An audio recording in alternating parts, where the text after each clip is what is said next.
Hello, everyone. It's good to be back with you again as we approach a weekend of rain. So, a good time to listen to a podcast to tweak our prayer life a bit and take an assessment of where we are. I was impressed by a reading from Isaiah that began the week, and I'd like to just share that with you today and use it as a point of brief reflection as we consider our vision for the world and God's vision for the world, which is the most important vision to keep in mind. How does God see things for human beings, for creation, for all that he has fashioned and made? Well, Isaiah gives us a wonderful image of that. And chapter 11, verses 1 through 10 are very beautifully written. I'll just share that with you today. Isaiah. But a shoot shall sprout from the stump of Jesse, and from its roots a bud shall blossom. The Spirit of the Lord shall rest upon him, a spirit of wisdom and of understanding, a spirit of counsel and of strength, knowledge and of fear of the Lord. And his delight shall be the fear of the Lord. Not by appearance shall he judge, nor by hearsay shall he decide, but he shall judge the poor with justice, and decide aright for the land's afflicted. He shall strike the rootless with the rod of his mouth, and with the breath of his lips he shall slay the wicked.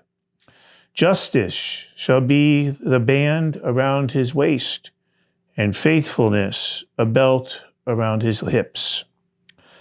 Then the wolf shall be a guest of the lamb, and the leopard shall lie down with the kid. The calf and the young lion shall browse together, with a little child to guide them. The cow and the bear shall be neighbors, together their young shall rest. The lion shall eat hay like the ox. The baby shall play by the cobra's den, and the child lay his hand on the adder's lair. There shall be no harm or ruin on all my holy mountain, for the earth shall be filled with knowledge of the Lord as water covers the sea. On that day, the root of Jesse, set up as a signal for the nations, the Gentiles shall seek out, for his dwelling shall be glorious. What a beautiful image is set before us. The image of opposing forces finding peace together. Things that you would not imagine associating with each other, being at peace. Isaiah very eloquently puts forth God's dream, God's vision for all that he has made and created. If it's God's vision, then it must then be possible. It must be possible for those who think differently to find a home together. For those who possess different philosophies to be able to be under the same roof. In our prayer life, dreaming is important, especially in this time that we find ourselves where a lot of our dreams, our earthly dreams, are being altered. It's nice to find that place in prayer where we can imagine, create, and rest in a vision that is different and more whole. It's a wonderful opportunity for us to really meditate and reflect upon this beautiful image that Isaiah gives us, the image of harmony, of justice, and of peace. You know, when we begin to think of dreaming, it brings us to that wonderful virtue of hope. For when we dream, we also have hope. And so while the particulars of our life may not be where we would want them to be at this point, We may be bumping up against a lot of frustration and anger and disappointment and fear. But it doesn't always need to be that way, nor will it always be that way. What we are going through is truly temporary for a time, and ours is the task of faithful endurance, holding fast to prayer and clinging to God's dream and God's hope, of beginning to look at our neighbor with love. For as we look upon my brothers and sisters, those who share our feelings and share our sentiments and share our philosophies and theologies, and those who don't, as we look upon them, we need to see them as we see ourselves. For when we look upon our neighbor, we need to look upon them as we look upon ourselves. God's vision is really God's will. That God can bring out of chaos harmony, that God can bring order to disorder, that God can transform that which is broken and in need of repair. God's dream is God's will.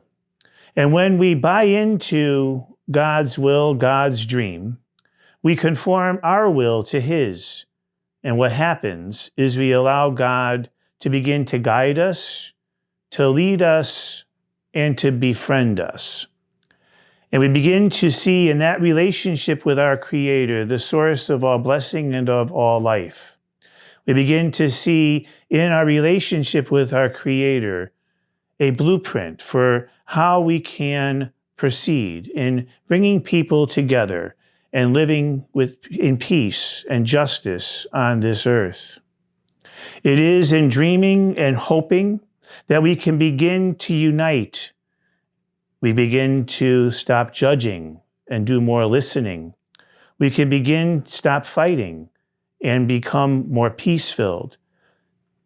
Do away with the polarizing and the dividing, the yours and the mine, and begin to dialogue and listen and treat others with profound respect. The same with respect that we would want others to meet out on us. Hope, yes, indeed. It's a hope that we can, as a people of faith and people of hope, bring God, with God's help, the transformation that our world so desperately needs and requires. We can learn to do things differently. We can learn to organize our life so that no one falls behind and no one is lost through the cracks.